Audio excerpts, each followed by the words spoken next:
Captain Jake Morrison stood on the bridge of the U.S. Liberty, watching the stars through the main view screen.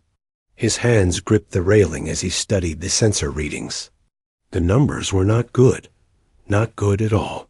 "Captain, we're getting more signals from the edge of the system," said Lieutenant Amy Collins from her position at the tactical station. Her voice was steady, but Jake could hear the worry underneath. "The Zephyrian fleet is bigger than we thought." Jake walked over to Amy's station and looked at her screen. Red dots filled the display, each one representing an enemy warship. He counted them quickly and felt his stomach drop. 200 ships, maybe more. How many do we have again? Jake asked, though he already knew the answer. 12 ships, sir. Amy replied. The Liberty, the Freedom, the Justice, and 9 patrol boats. Jake nodded slowly. 12 human ships against over 200 alien warships. The odds were impossible. Any military academy would call this suicide. But they were all that stood between the Zephyrian Empire and the people of New Haven. Chief Petty Officer Ron Bailey looked up from his engineering console. "Sir, all ships are reporting ready. Engines are running at full power. Weapons are charged." "And waiting." "Thank you, Ron," Jake said. He turned to the communications officer. "Lisa, any word from the planet?" Lisa Park shook her head. "Governor Martinez says they're moving people to the underground shelters, but there's not enough room for everyone. 3 million people live on New Haven, Captain. We can't evacuate them all." Jake closed his eyes for a moment. 3 million innocent people. Farmers, teachers, children, families who had come to this world looking for a better life.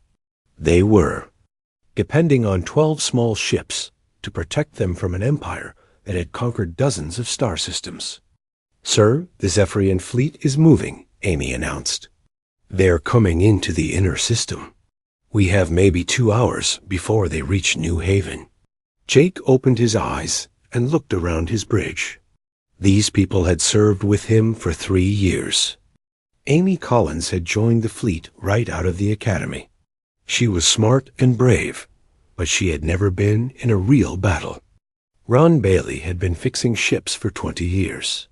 He could make any engine run, even with half the parts missing. Lisa Park had grown up on New Haven. Her parents still lived in the capital city. They all knew what they were facing. They all knew they probably would not survive the next few hours. But none of them had asked to leave. None of them had suggested running away. "Open a channel to all ships," Jake ordered. Lisa worked at her console. "Channel open, sir." Jake took a deep breath. "This is Captain Morrison to all ships in the New Haven Defense Fleet. I know what you're all thinking. I know the numbers don't look good. 200 enemy ships against our 12. Most people would say we don't have a chance." He paused, looking at the faces of his crew. "But we're not most people. We're the men and women who chose to stand between innocent civilians and those who would hurt them. We're the ones who said yes when others said no. We're the ones who stayed when others left." Jake's voice grew stronger. "The Zephyrian Empire thinks humans are weak. They think we'll run when we see their big fleet. They think we'll abandon our people to save ourselves. They're wrong." On his screen, Jake could see the other ship captains nodding. Captain Steve Wilson of the Freedom. Captain Mary Johnson of the Justice. Old Captain Pete Davis, who had come out of retirement to help defend New Haven. They were scared, but they were ready. "We're going to show them what humans do when our families are threatened," Jake continued. "We're going to show them that sometimes 12 ships with brave crews can do what 200 ships with no heart cannot. We fight for our people. We fight for our home. We fight because it's right."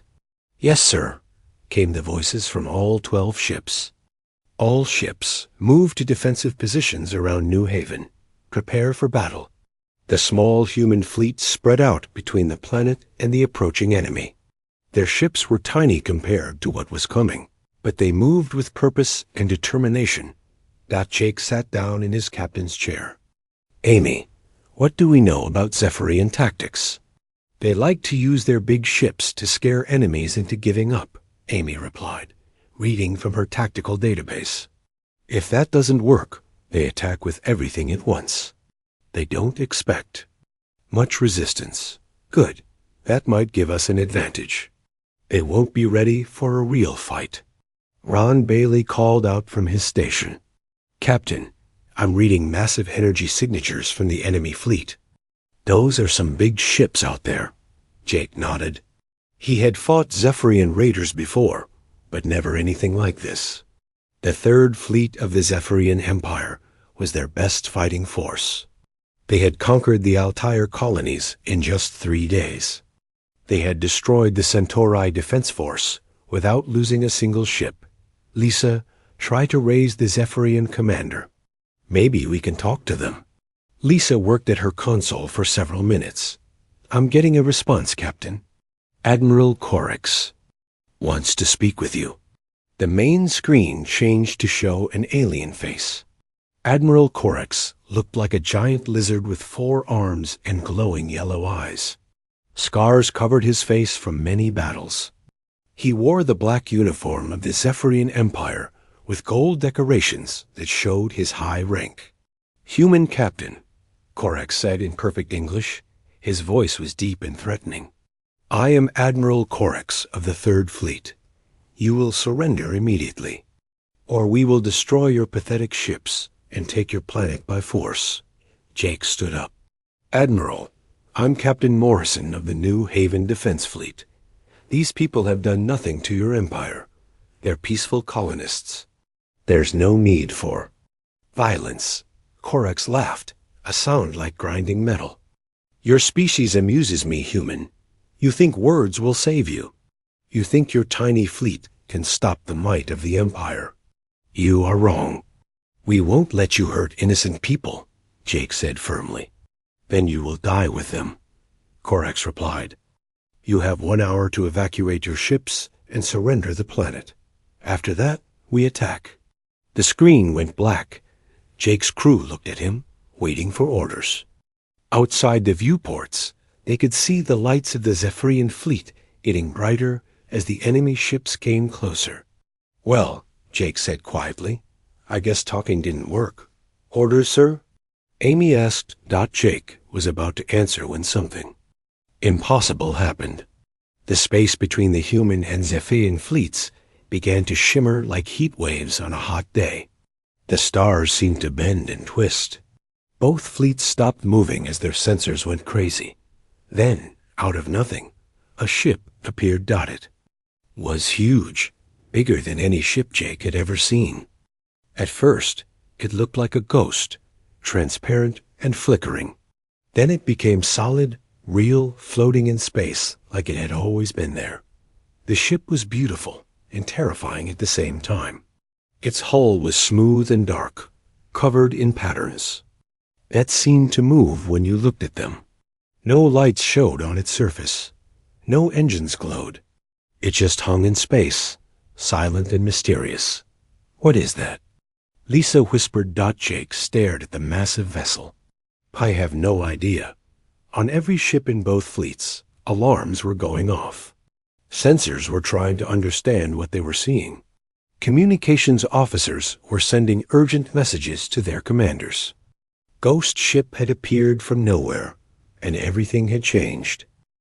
The mysterious ship hung in space between the two fleets like a dark mountain floating among the stars. For 10 minutes, nobody moved.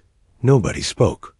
Both human and Zephyrian crews stared at their sensors, trying to understand what they were seeing. Captain Jake Morrison stood on the bridge of the Liberty, watching the massive vessel on his main screen. The ship was at least 5 times bigger than the largest Zephyrian dreadnought. Its dark hull seemed to absorb light instead of reflecting it. Strange patterns moved across its surface like living things. Any response to our signals? Jake asked. Lisa Park shook her head. Nothing, Captain. I've tried every frequency we have. The ship isn't answering. What about the Zephyrians? Are they trying to contact it? Yes, sir. Admiral Corax has been sending messages for the last 5 minutes. No response to him either. Jake studied the alien vessel. Where had it come from? The sensors showed nothing until it appeared. No warp signature. No engine trails, no energy readings. It was like the ship had simply decided to exist. Ron, what do your instruments show? Chief Bailey looked confused as he read his displays. This is strange, Captain. The ship registers on some sensors, but not others. Thermal shows nothing. Electromagnetic shows nothing. But gravitational sensors say it's definitely there. Heavy, too. Maybe 10 times the mass of our biggest ships. Lieutenant Amy Collins turned from her tactical station. Sir, I can't get a weapons lock. Every time our targeting system tries to focus on the ship, it slides away. It's like trying to aim at smoke. Before Jake could respond, something impossible happened. A voice spoke directly inside his head. Not through the ship's speakers, not through the communication system, but inside his mind. Attention all vessels. This is Commander Alex Turner. Jake looked around his bridge. His crew was staring at each other with wide eyes. They had all heard the voice too. Please remain calm. I represent the Human Deep Space Reconnaissance Division. We received reports of conflict in this sector and came to investigate. Jake's mouth fell open. Human Deep Space Reconnaissance Division? He had never heard of such a thing. He knew every branch of the human military, every space service, every exploration group. There was no Deep Space Reconnaissance Division. The voice continued, calm and confident. We are prepared to mediate this dispute. Please stand by. On the main screen, Jake could see the Zephyrian fleet stirring. Their ships were moving into attack formation. Admiral Corax was probably as confused and angry as Jake was. Lisa's communication board lit up. Captain, I'm getting a signal from Admiral Corax. He wants to speak with you. Put him through. The alien admiral's scarred face appeared on the screen. His yellow eyes were glowing brighter with rage. Human Captain, what trickery is this? What is that ship? Where did it come from? I don't know, Admiral, Jake replied. Honestly, this is the first time I've seen it too. You lie. Corax snarled. This is some human trap, some secret weapon. You will tell me the truth, or I will destroy that ship and yours. Admiral, I swear to you, I have no idea what that ship is or where it came from. Corax studied Jake's face for a moment. The Zephyrian was a veteran warrior. He could usually tell when someone was lying. Jake's confusion seemed real. Then we'll find out together, Corax said. I am sending a message to this Commander Turner. The screen switched back to a view of space. Jake could see the Zephyrian fleet repositioning. Some ships were moving toward the mysterious vessel. Others were keeping their weapons aimed at the human defense fleet. The voice returned to Jake's mind, and he realized it was speaking to everyone in both fleets at the same time. Admiral Corax of the Zephyrian Third Fleet, Captain Morrison of the New Haven Defense Fleet. I am Commander Alex Turner of the Deep Space Vessel Wanderer. I have been monitoring your communications. Jake blinked. The Wanderer? Even the ship had a name he had never heard before. Commander Turner, came Corax's voice, somehow being transmitted through the mental link. You will identify yourself properly. What is this Deep Space Reconnaissance Division? What authority do you have in this sector? Admiral, my authority comes from 200 years of preparation. The Human Deep Space Reconnaissance Division was formed when humanity first achieved faster-than-light travel. While most humans stayed close to Earth, some of us went further, much further. Jake listened with growing amazement. 200 years? That would mean this division had existed since the very beginning of human space travel. How was that possible? We have been exploring the deepest regions of space, Turner continued. Learning, studying, preparing for the day when humanity might face threats beyond our current understanding. That day has come. Impossible, Corax growled. Human technology is primitive. Your species has been in space for less than 3 centuries. You cannot possibly have capabilities that match the Empire. Admiral, you have made an error in judgment. You have threatened a human colony. This brings you into conflict with us. Jake felt his heart racing. This Commander Turner was talking to the Zephyrian Empire like he wasn't afraid of them, like he had the power to back up his words. But how could one ship, even a big one, stand against 200 enemy vessels? Human Commander, Corax said, and Jake could hear the anger building in his voice. You will move your ship out of our way. We have business with this colony. If you interfere, we will destroy you. I'm afraid I cannot allow that, Admiral. I am offering you one chance to withdraw peacefully. Take your fleet and leave this system. Harm no one, and you will be allowed to go. Jake nearly choked. One chance? This Turner was giving the Zephyrian Third Fleet one chance to leave? It was either the bravest thing Jake had ever heard, or the most foolish. You dare threaten the Empire? Corax roared. You dare order me to retreat? I'm not ordering anything, Admiral. I'm simply explaining your options. You can leave peacefully, or you can face the consequences of your actions. The mental link went quiet for a moment. Jake looked around his bridge. His crew was staring at him, waiting for orders. What should he do? This mysterious Commander Turner seemed to be on humanity's side, but Jake still didn't understand what was happening. Captain, Amy whispered, the Zephyrian fleet is preparing to attack. Jake looked at his tactical display. The enemy ships were powering up their weapons. Energy readings were climbing as 200 warships prepared to fire. They're targeting the Wanderer, Amy continued. All weapons focused on the mysterious ship. Jake grabbed his communication console. Commander Turner, the Zephyrians are about to attack you. You need to get out of there. Your ship might be big, but they have. You outnumbered 200 to 1. Turner's voice returned, and Jake could hear something like sadness in it. Thank you for the warning, Captain Morrison, but it's not necessary. Admiral Corax has made his choice. On the tactical display, Jake watched as every Zephyrian ship in the fleet fired at once. Thousands of energy beams and missiles streaked across space toward the Wanderer. The concentrated firepower was enough to destroy a small moon. No ship could survive that kind of attack. The weapons reached the dark vessel, and something impossible happened. The energy beams passed right through the ship, like it wasn't there. The missiles flew through empty space. The Wanderer flickered, like a ghost, and every shot missed. What the hell? Ron Bailey whispered from his engineering station. Jake stared at his screen in shock. The most powerful fleet in the galaxy had just fired everything they had at one ship, and nothing had happened. The Wanderer hung in space, completely undamaged. Turner's voice spoke again, and this time Jake could hear disappointment in it. Admiral Corax, you have chosen poorly. I had hoped you would be wiser. Impossible. Corax's voice came through the mental link.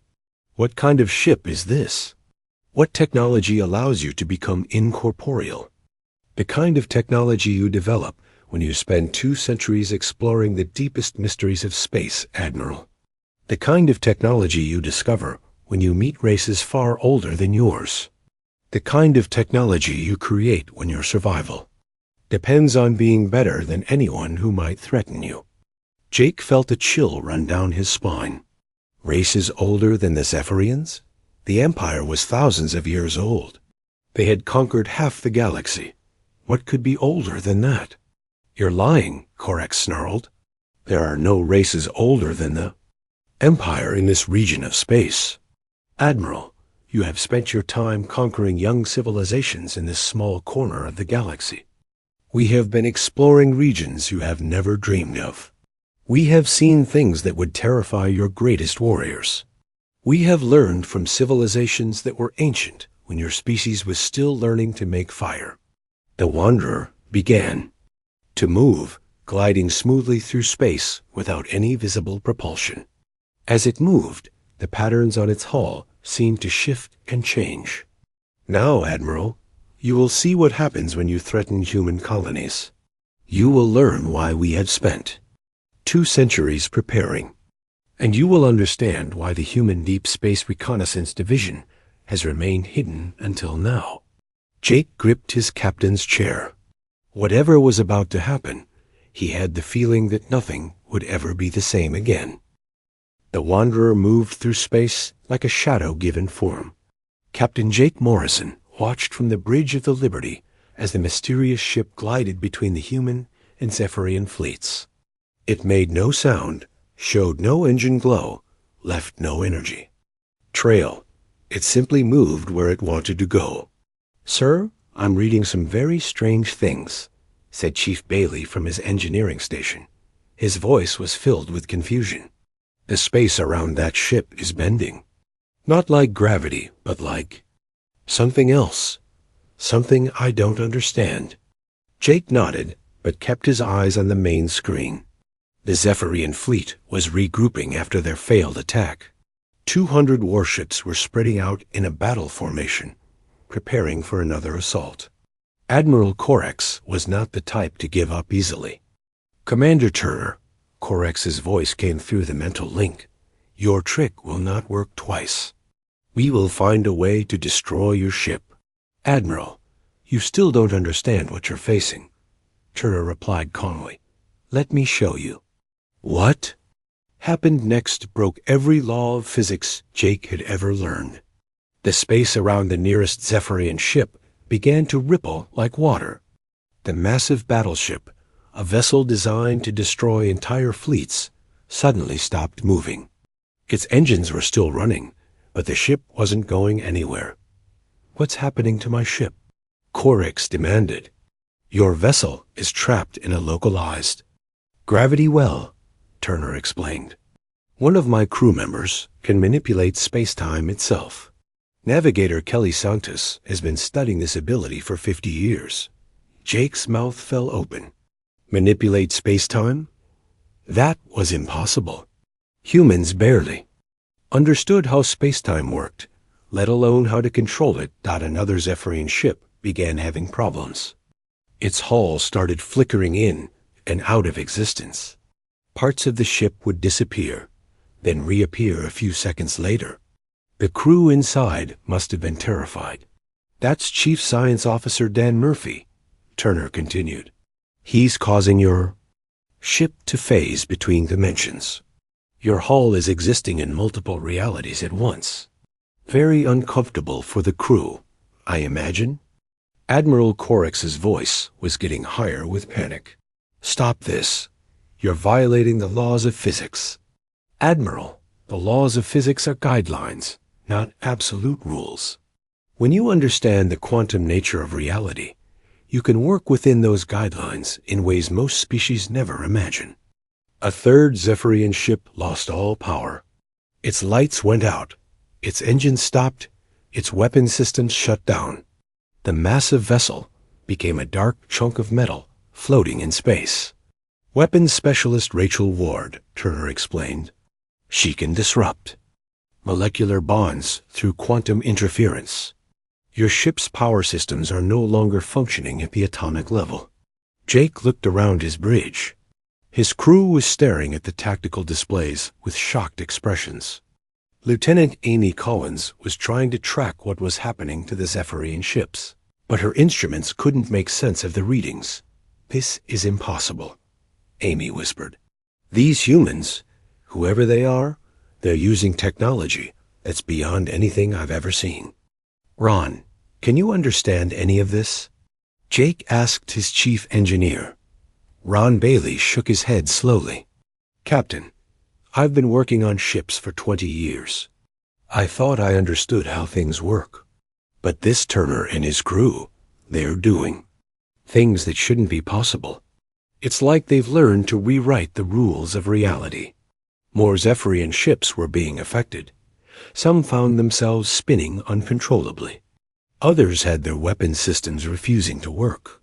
A few were trapped in bubbles of slowed time, where everything on the ship moved at half speed. Jake realized that the Wanderer wasn't destroying the enemy vessels.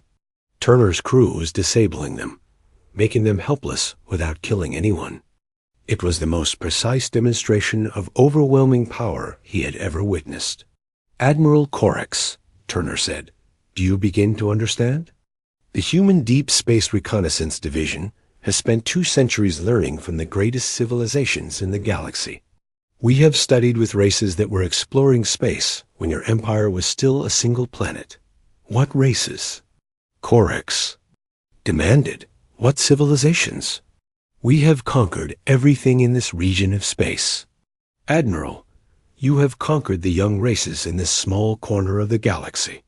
You know nothing of the ancient ones who live in the deep void. The architects, who build solar systems for art. The gardeners who plant life on worlds across the universe. The watchers who observe the rise and fall of empires like yours." Jake felt his head spinning. Ancient races? Beings who could build solar systems. It sounded like science fiction, but the evidence was floating right in front of him. The Wanderer was using technology that seemed like magic. Half the Zephyrian fleet was now disabled. Ships that had been the terror of the galaxy were helpless, floating in space like toys broken by a child. Their crews were alive, but unable to fight. "How is this possible?" Jake asked quietly. Turner's voice answered him directly. "Captain Morrison, when humans first went to space, most stayed close to home. They built colonies on nearby worlds, traded with friendly aliens, lived comfortable lives. But some of us went further." Images began appearing in Jake's mind. He saw human ships traveling to the edge of the galaxy. He saw meetings with alien races so advanced they could barely be understood. He saw humans learning secrets that changed everything they thought they knew about the universe. "We met the Eternal Ones, who have lived since the galaxy was young," Turner continued. "They taught us about the deep structures of reality. We found the ruins of the First Empire and learned how they harnessed the power of black holes. We discovered the archives of the ancient teachers, where the knowledge of 1,000,000 dead civilizations is stored." More images flowed through Jake's mind. Humans working alongside beings of pure energy. Human scientists studying in libraries, the size of planets. Human explorers discovering technologies that could reshape matter at will. "For 200 years, we have been students of the greatest masters in the universe," Turner said. "We have learned things that most species never discover. We have prepared for the day when humanity might face a threat we couldn't handle with conventional means." The last of the Zephyrian ships were now disabled. Admiral Corex's flagship was trapped in a field that made it impossible to move or communicate with the rest of his fleet. 200 ships, the pride of the Empire, had been rendered helpless by a single human vessel. "This is our gift to humanity," Turner explained. "Protection, knowledge, the assurance that no matter how far our people spread across the galaxy, they will not be alone when danger comes." Jake looked at his tactical display. The threat to New Haven was over. 3 million colonists were safe. The Zephyrian Empire's most powerful fleet had been defeated without a single human casualty. "But why stay hidden?" Jake asked. "Why not share this knowledge with all of humanity?" "Because most humans are not ready for what we have learned," Turner replied. "The knowledge we carry could be used to destroy entire civilizations. The power we wield could corrupt those who are not prepared for it. We remain in the deep void, watching and protecting, until humanity as a whole is ready to join us." Lieutenant Collins looked up from her station. "Captain, I'm detecting movement from The Wanderer. They're doing something new. On the main screen, the patterns on the Wanderer's hull began to glow with soft light. The ship itself seemed to be changing, becoming more solid, more real than before. Now, Admiral Corex, you will carry a message back to your empire, Turner. Announced. You will tell them that humanity is under the protection of forces they cannot comprehend. You will explain that any future aggression against human colonies will result in consequences far worse than what you have experienced today. The disabled Zephyrian ships began to regain power. Their engines restarted, their lights came back on, their weapon systems returned to normal function. But Jake noticed that all their weapons were now aimed away from human space, as if they couldn't turn toward Earth's colonies, no matter how hard they tried. Your ships are now marked, Turner explained. Our technology will recognize them anywhere. In the galaxy. If they enter human space again with hostile intent, they will be automatically disabled. This protection extends to every vessel in your fleet and every ship that serves your empire. Admiral Corex's voice came through the link. Filled with defeat and fear. What are you? We are what humanity becomes when we reach for the stars with open minds and brave hearts, Turner replied. We are the children of Earth who refuse to be limited by what others thought was possible. We are the guardians in the darkness, watching over our people. The Wanderer began to fade, becoming translucent again. Jake realized the mysterious ship was preparing to leave. Wait, he called out. Will we see you again? When you need us, Captain Morrison, Turner replied. When humanity faces threats that require our intervention, we will be there. Until then, we return to the deep void, to continue learning, to continue preparing. The ghost ship disappeared, as suddenly as it had arrived, leaving only empty space where it had been. The Zephyrian fleet began to retreat, their ships limping back toward the edge of the system. Jake sat down heavily in his captain's chair. In the space of 1 hour, everything he thought he knew about humanity's place in the galaxy had changed forever. The Wanderer did not leave immediately. Instead, the mysterious ship remained in space above New Haven, solid and real, now instead of the ghost-like form it had shown before. Captain Jake Morrison received a message through the normal communication channels this time, not the strange mental link.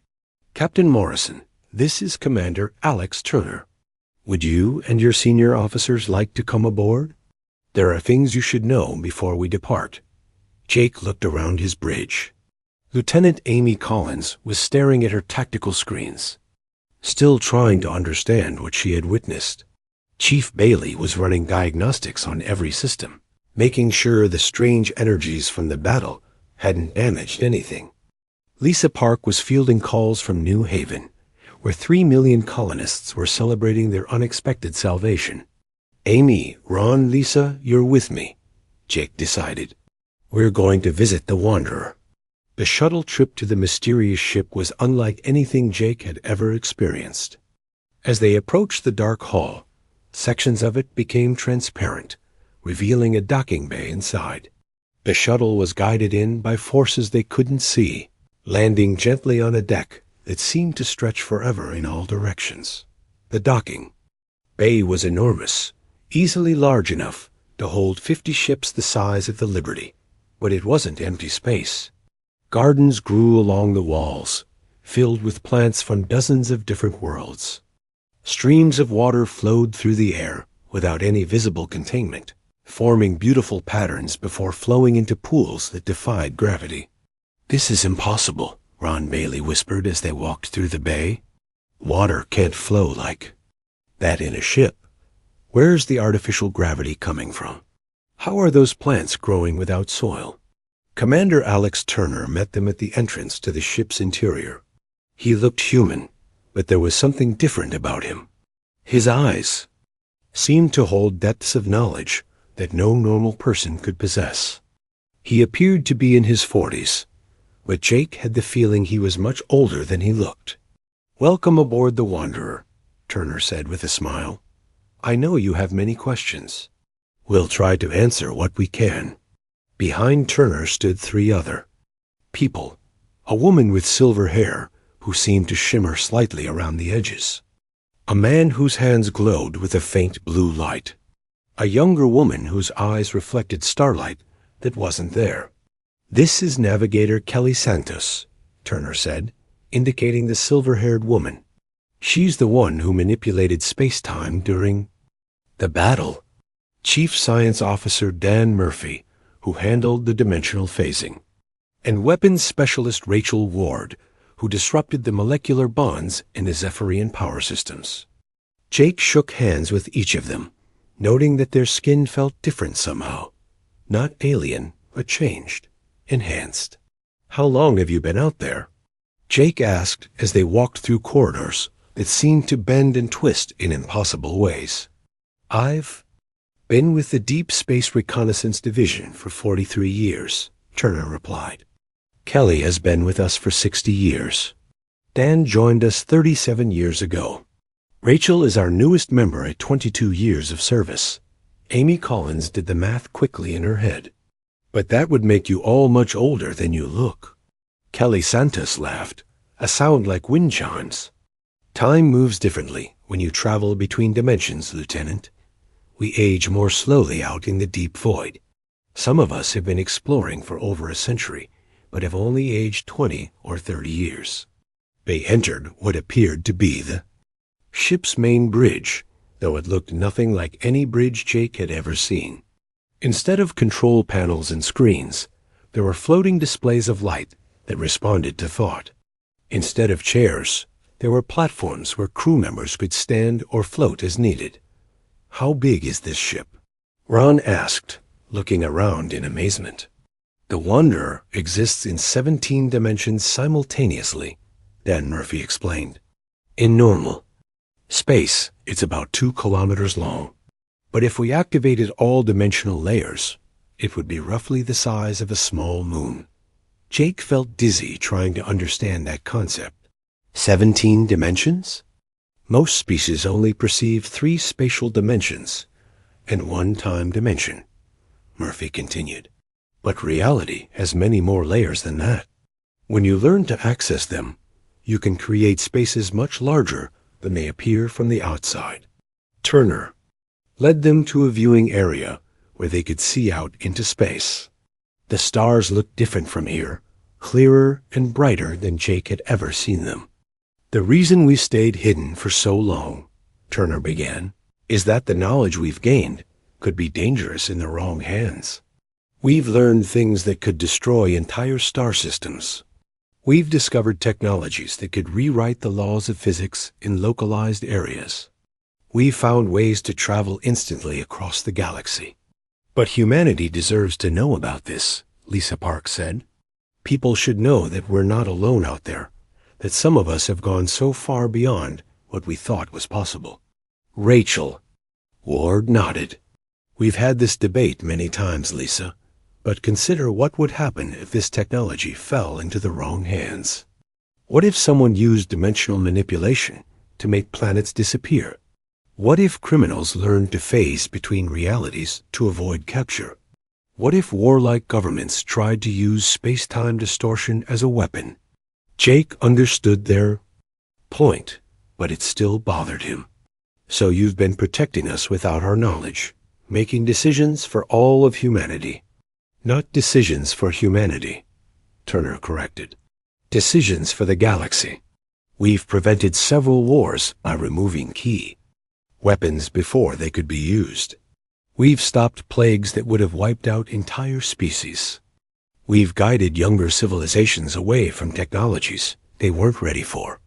Kelly Santos gestured toward the viewing area, and the stars outside seemed to zoom in, showing Jake distant galaxies he had never seen before. "We've explored regions of space where reality itself is unstable. We've visited worlds where time flows backward. We've met beings so advanced that they exist as pure consciousness, no longer needing physical bodies." The images were beautiful and terrifying at the same time. Jake saw civilizations that built cities in the heart of stars. Races that had learned to create new universes as easily as humans built houses. Ancient beings that had transcended physical existence entirely. The eternal ones we mentioned, Turner explained, are older than this galaxy. They've seen the birth and death of countless civilizations. They taught us that power without wisdom leads to destruction. That's why we've been so careful about revealing ourselves. But today you revealed yourselves to the Zephyrian Empire, Amy pointed out. Because they forced our hand, Rachel Ward replied. The Empire has been growing more aggressive lately. They've started attacking species that can't defend themselves. If we hadn't intervened today, they would have enslaved or killed 3 million innocent people. Dan Murphy manipulated one of the floating displays, showing a map of the galaxy. Red areas indicated Zephyrian territory. It was larger than Jake had realized, covering nearly a quarter of the known galaxy. The Empire has conquered 47 different species in the last 50 years, Murphy explained. Most of them were peaceful civilizations that couldn't defend themselves. The Zephyrians take their resources, enslave their populations, and erase their cultures. Why hasn't anyone stopped them before now? Jake asked. Because most species in this region are young and relatively weak, Turner replied. The truly powerful civilizations live much further away, in the deep void where we've been exploring. They don't interfere with local conflicts unless something threatens the stability of the entire galaxy. Kelly Santos touched another display, and Jake saw images of human colonies scattered across space. There were more than he had known about. Settlements on worlds he had never heard of, mining operations in asteroid belts, research stations orbiting distant stars. Humanity has been spreading faster than most people realize, Santos explained. There are now over 50 human colonies beyond Earth's immediate sphere of influence. The Zephyrian Empire sees this expansion as a threat to their own growth. So they decided to make an example of New Haven, Jake said, understanding now. Exactly, Turner nodded. If they could destroy or conquer a human colony without resistance, it would send a message to all the other human settlements. Submit to the Empire or be destroyed. Rachel Ward manipulated another display, showing technical diagrams that hurt Jake's head to look at. We've been monitoring the Empire's military development. They've been building new types of weapons, ships designed specifically to fight humans. Today's attack on New Haven was just the beginning, but now they know about you, Amy said. No humans have capabilities they didn't expect. Yes, Turner agreed. Which is why we need to make sure the message reaches every corner of the galaxy. Not just the Zephyrian Empire, but all the other aggressive species out there. Humanity is no longer an easy target. Ron Bailey had been examining the ship's interior with professional interest. Commander, I have to ask, how do you maintain a ship like this? The technology is so far beyond anything I've ever seen. Dan Murphy smiled. The ship maintains itself, Chief. We've incorporated self-repairing materials that can rebuild damaged sections at the molecular level. The power systems tap directly into the quantum foam that underlies all reality, so we never run out of energy. And the life support systems create a perfect environment by manipulati. 3 days after the battle, Captain Jake Morrison sat in his quarters aboard the Liberty, writing his official report. How do you explain the impossible? How do you describe technology that breaks every known law of physics? How do you convince your superiors that humans have been secretly exploring the galaxy for 2 centuries? The door chimed, and Lieutenant Amy Collins entered. She looked tired but excited. Captain, we're getting reports from across human space, she said, sitting down across from his desk. Word of what happened here is spreading faster than we expected. Jake looked up from his computer. What kind of reports? Ships appearing out of nowhere, to help human colonies under attack. Pirates trying to raid the mining station at Kepler 442 found their ships disabled by invisible forces. A Zephyrian patrol that tried to enter the Ross system was turned away by something they described as ghost ships. Jake leaned back in his chair. Commander Turner had promised that the Human Deep Space Reconnaissance Division would be more active in protecting human colonies. It seemed he was keeping that promise. "There's more," Amy continued. "We're getting strange signals from deep space. Not hostile, but definitely artificial. Some of our long-range sensors are picking up energy signatures unlike anything in our databases. The Wanderer? Maybe, or other ships like it. Captain, what if there are dozens of them out there? What if the Deep Space Reconnaissance Division is bigger than we thought?" Jake had been wondering the same thing. Turner and his crew had mentioned exploring for 2 centuries, learning from ancient races, preparing for threats. How many humans had joined them over the years? How many ships like the Wanderer existed in the deep void? Chief Bailey's voice came over the intercom. "Captain, you need to see this. We're getting a transmission from Earth." Jake and Amy hurried to the bridge. On the main screen, Admiral Patricia Hayes of Earth Fleet Command was addressing them directly. She looked shaken, which was unusual for the tough old veteran. "Captain Morrison, your report has caused quite a stir here at headquarters, Admiral." Hayes began. "We've had teams of scientists working around the clock trying to understand what you described. Most of them say it's impossible. With respect, Admiral, I saw it with my own eyes. So did my entire crew.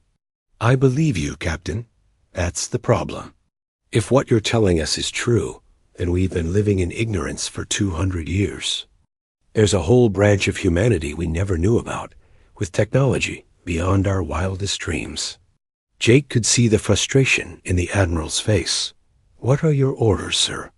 "For now, maintain your position at New Haven. We're sending research teams to examine the area where this Wanderer appeared. We want to scan for any traces of exotic radiation or dimensional disturbance."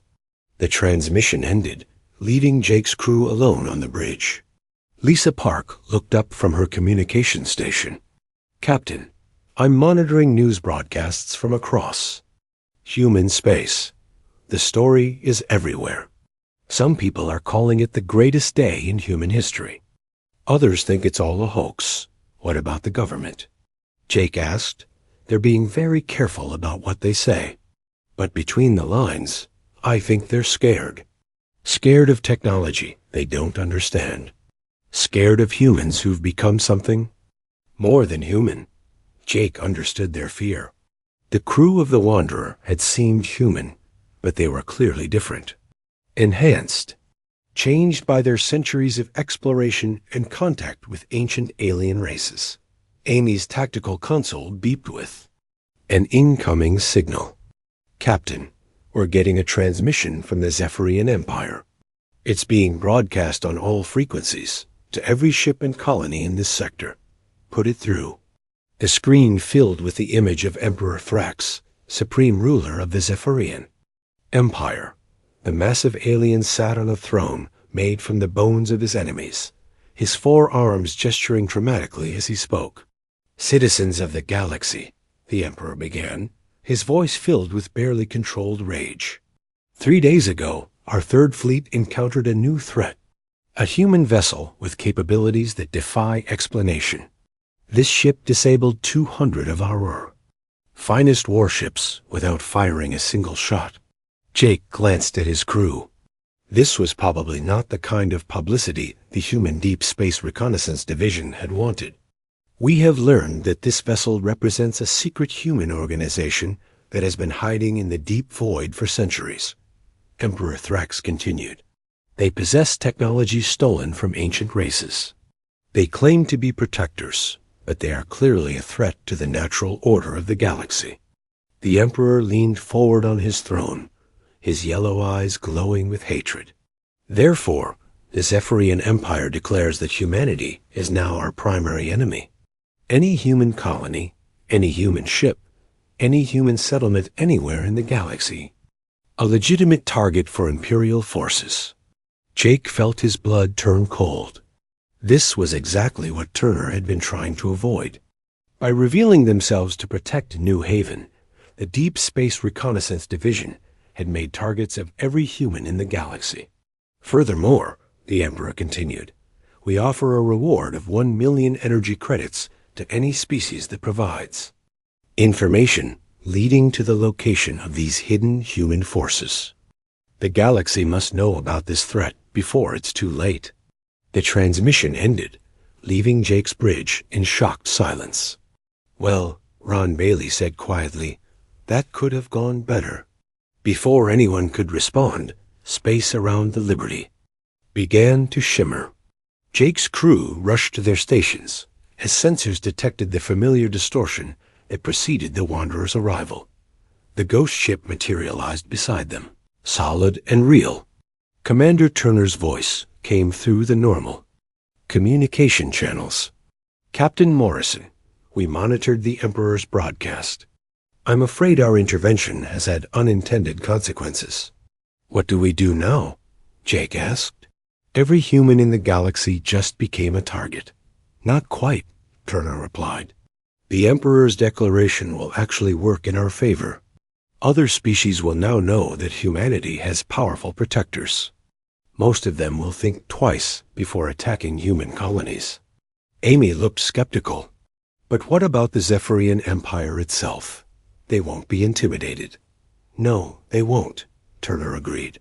Which is why we're changing our strategy. It's time for the Human Deep Space Reconnaissance Division to step out of the shadows completely. On the main screen, Jake could see the Wanderer's hull beginning to change. Sections became transparent, revealing the massive interior spaces filled with gardens and flowing water. Other sections displayed holographic messages in dozens of languages. We're sending a message to every inhabited system in the galaxy, Turner explained. Not just about humanity's capabilities, but about our intentions. We're offering to share some of our knowledge with peaceful species. We're proposing new alliances based on cooperation rather than conquest. And if the aggressive species don't want to cooperate, Jake asked, then they'll learn what happens when you threaten species under our protection, came the reply. Jake could hear the steel beneath Turner's calm words. Over the next several hours, Jake watched as ships began appearing throughout human space. Not just the Wanderer, but dozens of other vessels using the same impossible technology. Some were larger than the Wanderer, others smaller and faster. All of them bore the same shifting patterns on their hulls, the same ability to phase in and out of normal space. Lisa's communication board lit up with messages from across the galaxy. Human colonies reporting the arrival of mysterious protectors. Alien governments demanding explanations. Independent traders offering to serve as messengers between species. How many ships do you have? Jake asked Turner during one of their conversations. Enough, was all Turner would say. By the end of the week, the political map of the galaxy had completely changed. Species that had been planning to attack human colonies suddenly found other priorities. The Zephyrian Empire discovered that several of their border worlds were now under protective observation by ships they couldn't detect or fight. Most importantly, peaceful species began reaching out to humanity with offers of friendship and trade. The Andromedan Republic, the Spiral Arm Alliance, even the mysterious Void Dwellers all sent diplomatic messages, expressing interest in meeting these advanced humans. Jake received orders to return to Earth, where he would help brief government officials about humanity's new status in the galaxy. As the Liberty prepared to depart New Haven, Turner contacted him one final time.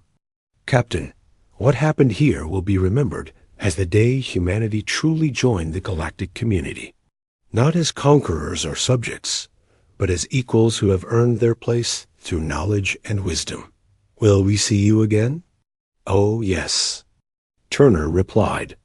In fact, we'll be establishing a permanent base in this system.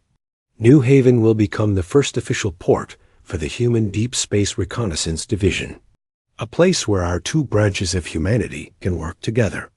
2 branches? The explorers and the builders, Turner explained. Those who go out into the unknown, and those who create homes among the stars. Both are necessary. Both are valuable. And now, finally, both can work together openly. As the Liberty jumped to hyperspace, Jake looked back at New Haven one last time. The planet was no longer just another human colony. It had become a symbol of humanity's emergence as a galactic power. 3 months later, Jake found himself standing in the briefing room at Earth Fleet Command, addressing the Joint Chiefs of St.